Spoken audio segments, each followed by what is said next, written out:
ईश्वरी सुनना काहे बताना और मोर ब्रांज पर सूट टोला सुखराम के पारा में कर्म कैसे नाची रही तेला बतावा ले बताना।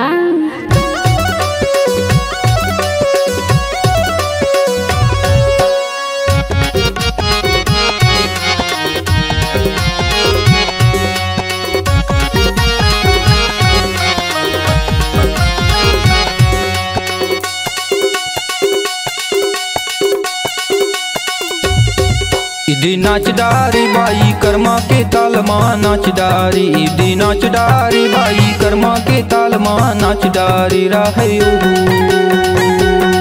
मोला निक लागे दाऊ कर्मा के तालहा निक लागे एदे निक लागे सड़े कर्मा के तालहा निक लागे रहयो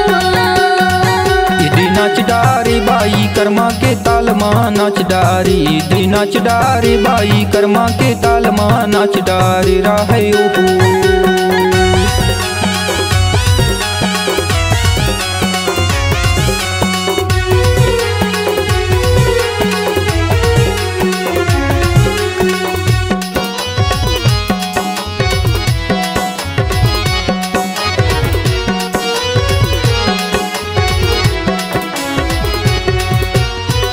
के पैरीला छम छम बाजे ऐसे बोली लगा के तय मोला बुलाई तोरे गुरतुरे बोलीला बोल डारे भूये नाच डारी दे नाच डारे बाई कर्मा के तालमा नाच डारे राहयो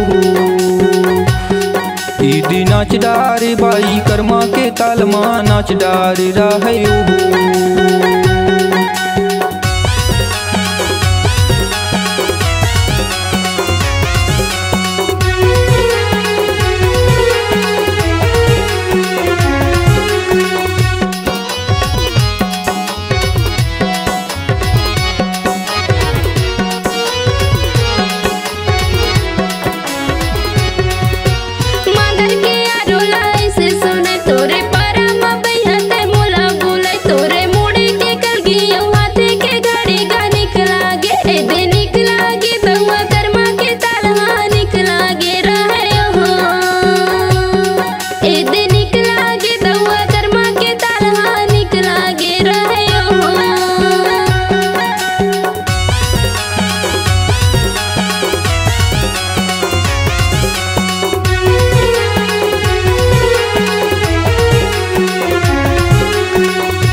माथे के बिंदिया वो हाथे के चूरी कन्या के करधन वो पावे के साठी तुर मीठ मीठे बानी अगुआ सीठे ठोली हा निक लागे दे नाच डारे बाई कर्मा के तालमा नाच डारे राहयो ईदी नाच डारे बाई कर्मा के तालमा नाच डारे राहयो दी नाच डारे बाई कर्मा के तालमा नाच डारी दी नाच डारे बाई कर्मा के तालमा नाच डारी राहयो मोला निक लागे दाऊ कर्मा के तालहा निक लागे एदे निक लागे संगे कर्मा के तालहा निक लागे रहयो